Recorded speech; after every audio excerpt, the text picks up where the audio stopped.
again, folks! Welcome to another episode of the Cube 360. And I know you guys love games, don't ya? And you know what you like more than games? You like game reviews. And guess who's back with another full-fledged game review? So today, folks, we're going to talk about the Xbox Live Arcade game called Moondiver. Now, what is Moondiver?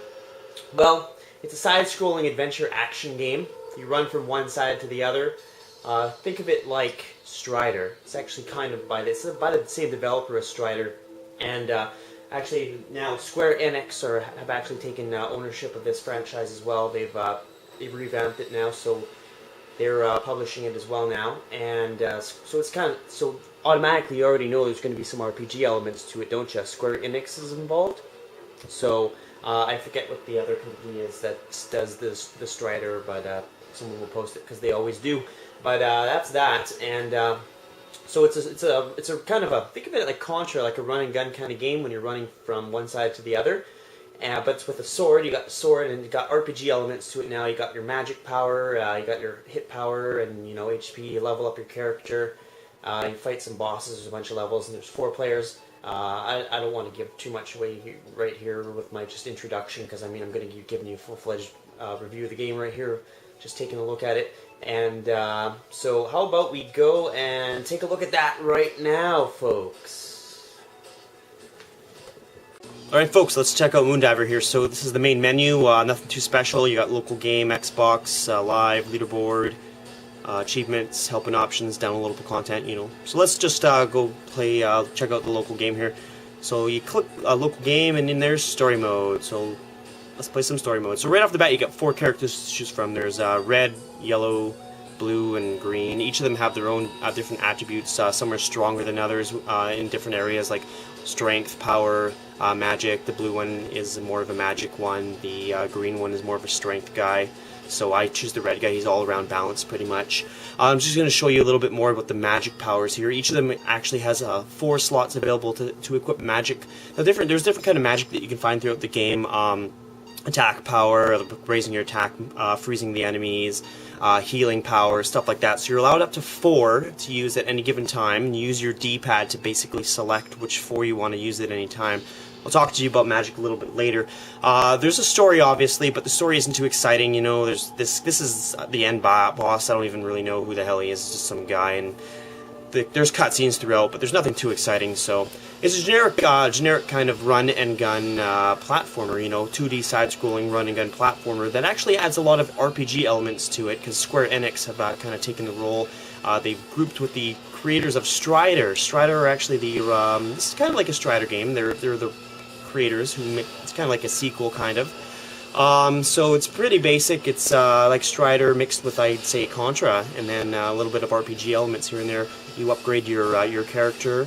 You collect magic points and hit points throughout the level.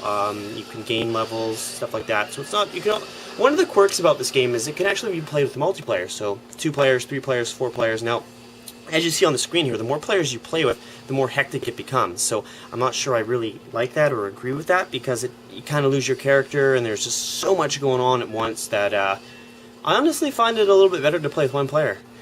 Now, when you play with more players as well, you can have something called double magic, or, each person has magic, their own magic power that they can press with the B button. But as mentioned just a second ago, you can have double magic, which means if your partner can want to do a magic spell with you, and then you'll see the B button flash by your character, which means that they want you to hit B, and then they can do a special magic trick. You can do that with up to 4 players.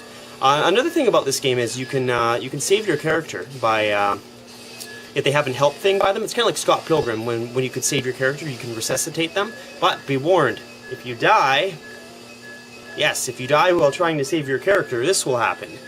So, game over. Look at that.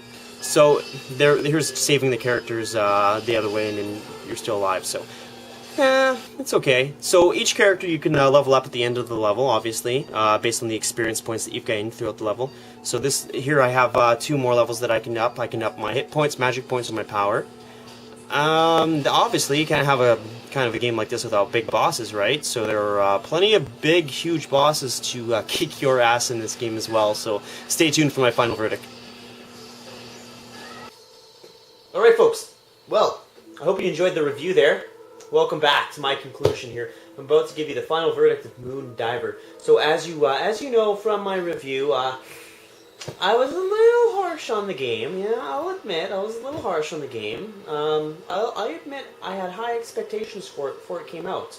I was blown away. I was like, whoa, this game looks like Contra. Awesome. 4 players. Wow. Side-scroll adventure. Beat 'em up. It looked great. That's my kind of game, right? That's the kind of game I love. Now, I was disappointed, as you know, and I don't know what it was. It was just something about the game. It just lost its appeal the longer you played. The more you played, the more boring it got. Now, the more I played by myself, I'll admit, I got more into it. But if I played multiplayer, it seems like the elements of fun were not there anymore. They disappeared. The longer you played, it just seemed like it was a button mash special, because the more that you see going on the screen, as you saw, the more chaotic it is. The more you don't know what the hell is going on, so it's like, and you can just like run and just hit the button and just keep running, and like you spawn infinitely, right? I mean, there's the chance where like you die and your character comes and saves you, and another character has to come and save you. But the thing with that is, the thing that was flawed with that is, if the character didn't save you in time, guess what? You'd have to wait 10 seconds and you'd be back in the game anyway.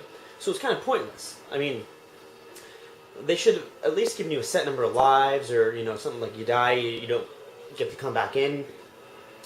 Make it a little bit more challenging like that. I mean, a lot of people are already complaining that it's challenging enough, but I mean, it's not really that challenging when you have infinite lives and all that. The only real hard level was the last level, and that's because that level took like 40 minutes to complete in a row, because you're fighting all the bosses back to back, and you have to do like kind of like a maze and all that crap. But when it was all said and done, I'm sorry to say this, but I think I only really, my final verdict of this game, I'm going to give it a 4 out of 10. It's not very high replay value in my opinion. The game was just kind of redundant. I know that's usually what games are, you know, they set a formula, and, you know, it goes by that same formula for the whole game pretty much, you know.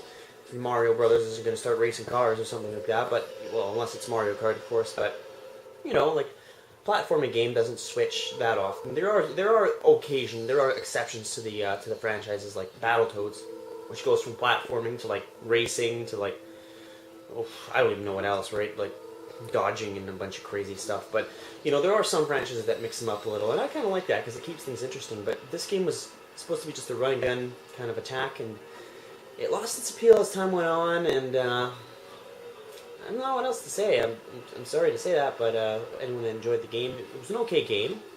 But my opinion of it decreased as time went on, so I'm kind of glad that I waited for the review as long as I did, because the first time I played it, I was like, wow, this game is amazing! But then as I played a little longer, that feeling kind of started going down. So it's always good to review a game after you've played it for a while. I found that. So that's my review on Moon Diver. It's available for the Xbox 360 for, I think it was 1,500 Microsoft, 1,200 Microsoft points, which is about $15. Not worth it at all. And it's available at PlayStation 3 Network as well. If the PlayStation 3 Network works, who knows? I hope to PlayStation, because, yeah, Xbox is better, but you guys are probably going to attack me for that. Probably shouldn't say that, but at least I know I got the thumbs up from Xbox Andy, and that's all that matters.